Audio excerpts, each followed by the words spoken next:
ស្លាប់អស់ហើយស្លាប់ទាំងអស់ហើយលោកម្ចាស់ទី2អាននៅខ្ជូតូតែងតែនៅជុងទីងធានមិននឹកស្មានថាស្លាប់ទាំងអស់សោះអ្នកទាំងអស់គ្នាស្ងាត់សិនភុស្តាំងបត់ល្មើសរបស់អានថៃពួកយើងបានថតទុកអស់ហើយរឿងថ្ងៃនេះនឹងមិនប៉ះពាល់ដល់អ្នកទាំងអស់គ្នាទេហើយក៏មិនប៉ះពាល់ដល់វិស័យគ្រឿងអលង្ការរបស់មីងយ៉ាងដែរ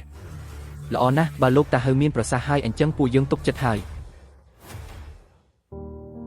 ប៉ាម៉ាក់ខ្ញុំល្អយ៉ាងនេះមិននឹកស្មានថាអានថៃដើម្បីរត់ពន្ធគ្រឿងអលង្ការហ៊ានលូកដៃលើពួកគាត់សោះ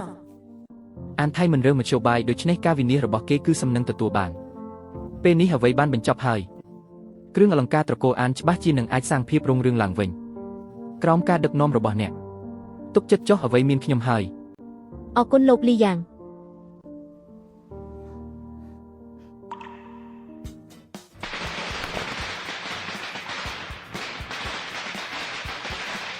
ថៅកែអបអសាទរថៅកែលីជូនពោរុកស៊ីមានបានអរគុណគួរតែជូនពោលោកគ្រូលីគ្រប់យ៉ាងរលូនអរគុណអីយ៉ាងជឿពេលនេះឯងជាថៅកែលីហើយថ្ងៃក្រោយពេលខ្ញុំមករកឯងពិនិត្យអីឯងត្រូវតែបញ្ចុះតម្លៃឲ្យខ្ញុំបញ្ចុះតម្លៃអីបងហ្វេផ្អែកលើទំនាក់ទំនងពួកយើងមកពិនិត្យរបស់និយាយរឿងលុយអីចាំចុងឆ្នាំចែកភាគលាភទៅបានហើយបោះបង់តំណែងអ្នកពិនិត្យគ្រឿងអលង្ការកម្ពុជាមិនធ្វើចេះចង់បើកខាងខ្លួនឯងហើយអរគុណលោកគ្រូធ្វើជាអ្នកពិនិត្យកម្ពុជាមានច្បាប់ទម្លាប់ច្រើនពេកស្មុគស្មាញណាស់ធ្វើថៅកែខ្លួនឯងល្អជាង